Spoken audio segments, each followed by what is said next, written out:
Most people think they know what Florida looks like. Flat beaches, soft sand, calm water, maybe a few palm trees and someone making questionable life decisions in flip-flops. But then you come across a place like this, and it throws all of that out the window. This is Blowing Rocks Preserve in Jupiter, Florida, and the first thing that hits you is how wrong it feels. In a good way. Because this doesn't look like Florida at all. The shoreline is jagged, uneven, and covered in these rough rock formations that look like they belong somewhere much farther north or even out west. It almost feels like you stumbled into the wrong state.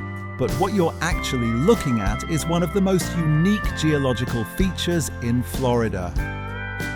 These rocks are part of what's called Anastasia limestone, a natural formation made from ancient sand, shells, and marine life that have been compressed and hardened over thousands of years.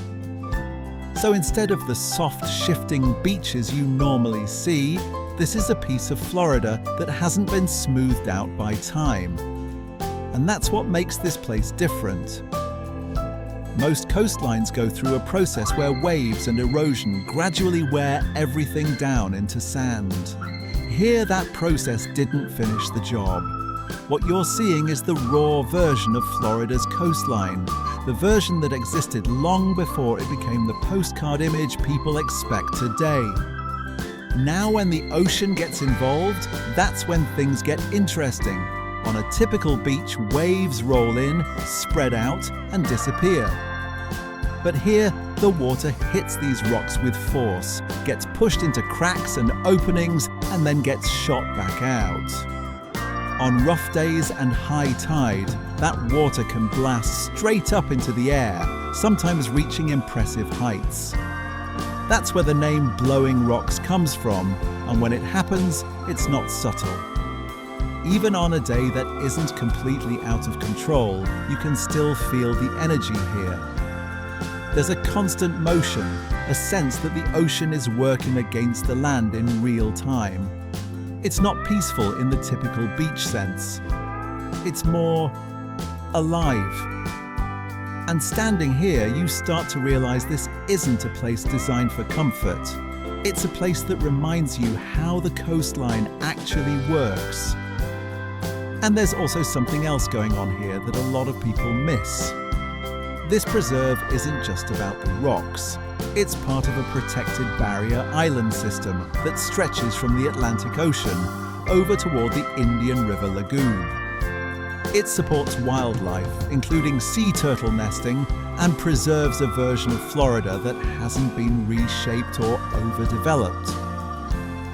That's part of why this place feels different the moment you step onto it. It's not just the look, it's the fact that it hasn't been overly polished or simplified. It still has character, and honestly, a little bit of attitude. And that's what makes it memorable.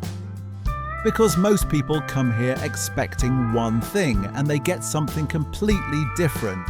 You think you're going to another Florida beach, and instead you end up standing on a piece of geological history that tells a much bigger story. It's a reminder that Florida didn't always look the way it does now. Sea levels changed, coastlines shifted, and over time, most of it became the soft, sandy version people recognize.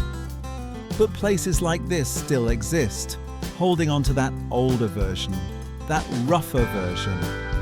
And maybe that's why this spot sticks with you. Not because it's the most comfortable beach or the easiest place to walk, because it's definitely not. But because it shows you something unexpected. It makes you stop and think for a second. Wait, this is Florida.